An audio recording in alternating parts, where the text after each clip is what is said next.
What's up? I just got back from grocery shopping, and I also saw 2 movies today.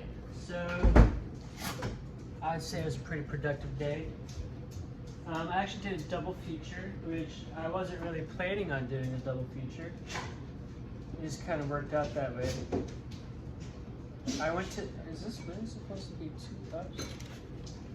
I went to see,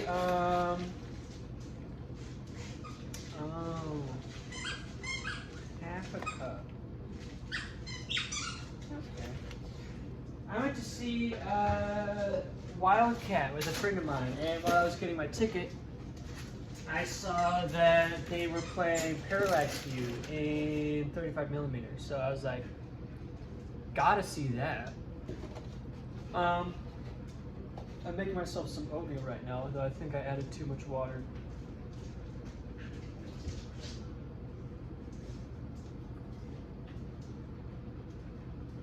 I don't know how to remove the water and not the oatmeal. And take away my dog's toy because she's squeaking it too much.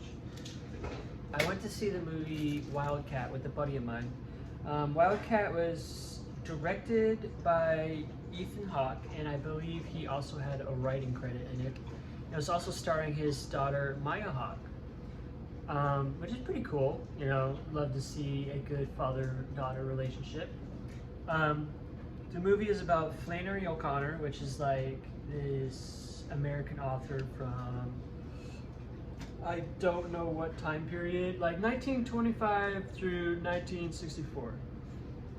So, not a great time in American history.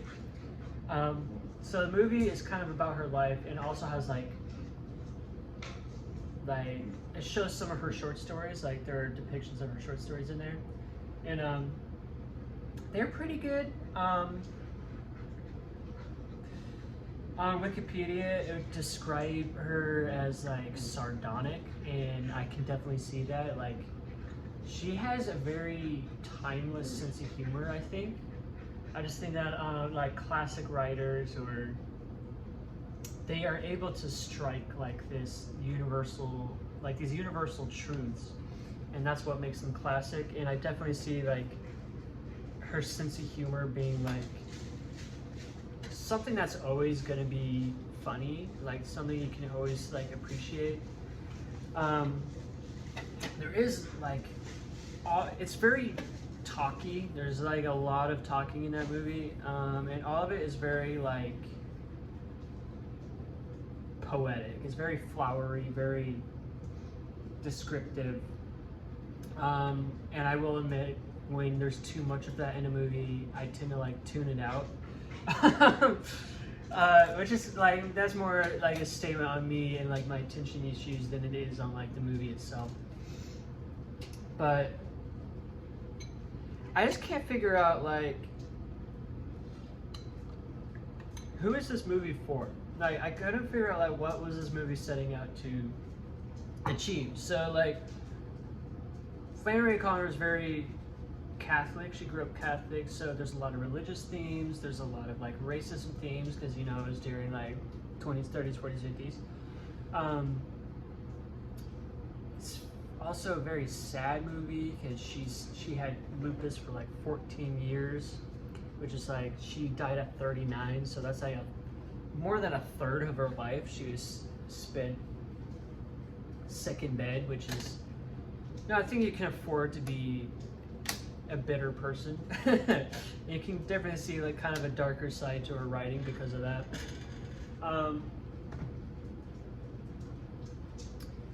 But I don't really see, I didn't really get what the point was, and I left the theater like, I feel like I'm probably gonna forget about this movie in about a week.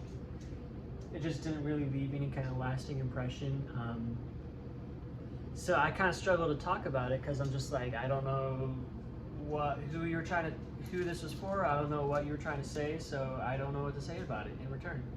It definitely wasn't a bad movie by any means. It was shot well. Maya Hawke did like a really good job. Hey, get down here. I don't know. just wasn't super into it. So gotta give that one. I hate to give it like a definite thumbs down, but just from like I'm gonna forget about this movie in like maybe a week. Like I'm not even like it's not even. I don't think I would even like talk to people about it just because what is there to say about it? So I'm gonna go ahead and give that one a thumbs down.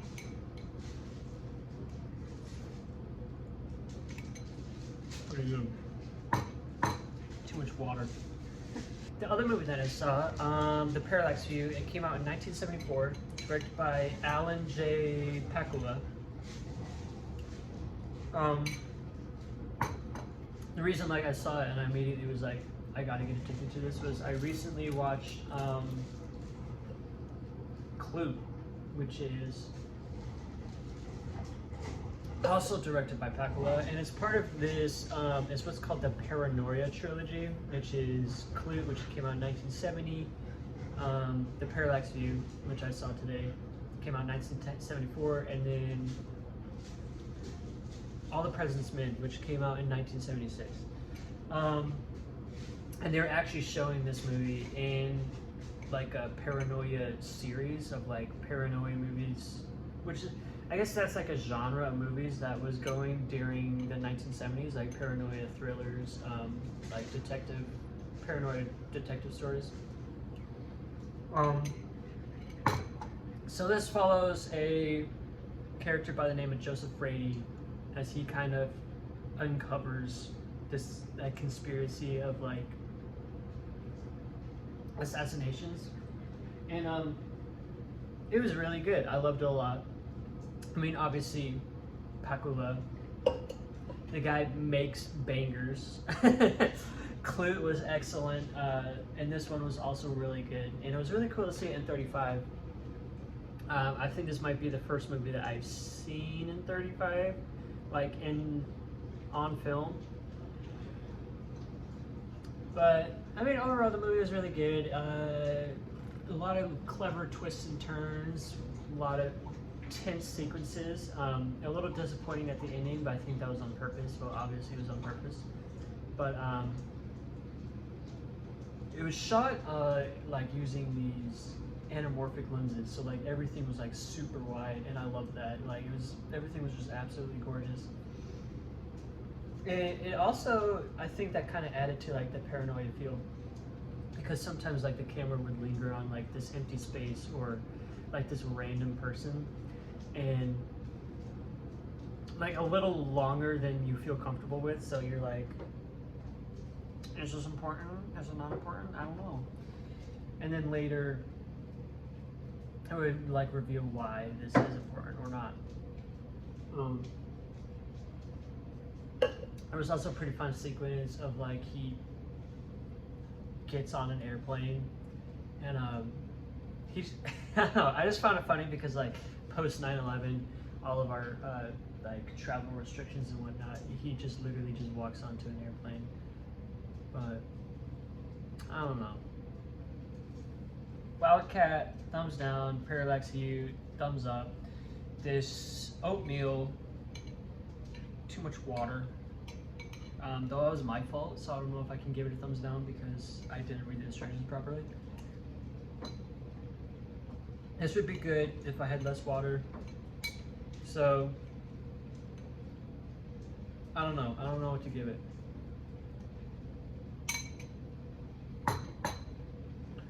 Something about Parallax View that I'm just not thinking about is like how little moving parts there was for how tense it felt, if that makes sense. So we were only really given like 2 big reveals in that movie, and both of them are very, I think, are front-ended. Like they're almost like right at the beginning, and then the rest of the movie is like kind of tugging on those threads, but not really a lot of questions are answered, which is, I'm sure that was the point, and I'm just like, it was very effective, like it was really well done. I mean, obviously it was gonna be well done because like these movies are so influential to like things that are still being made today. Like I think Matt Reeves cited Pakula as an influence on the Batman. Edgar Wright cited specifically Clute as an influence on Last Night in Soho, I think. So I mean, obviously, like the movie is like objectively good, but it's my first time seeing it, so like let me fanboy a little bit. Yeah, I was just really impressed with it. I was really impressed with like how simple it is, but how complex it kind of felt. Yeah, good movie. Good movie. I almost didn't make this video because I got home and I was really hungry. I was kind of cranky, and my dog had ripped up some stuff and like left it strewn all over the floor. So I was kind of annoyed, but I was like, what the hell? I'll go ahead and make it. So, another low effort review for you. And I'm like, who's gonna see these anyway? You know?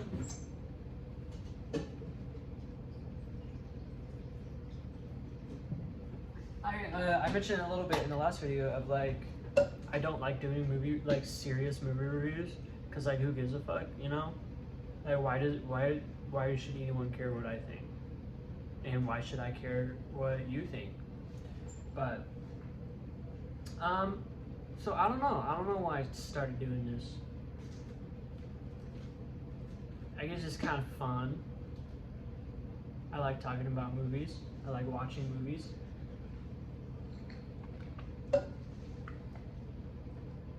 Yeah, I don't know. I don't know if I'm gonna keep doing this. I'll think about it.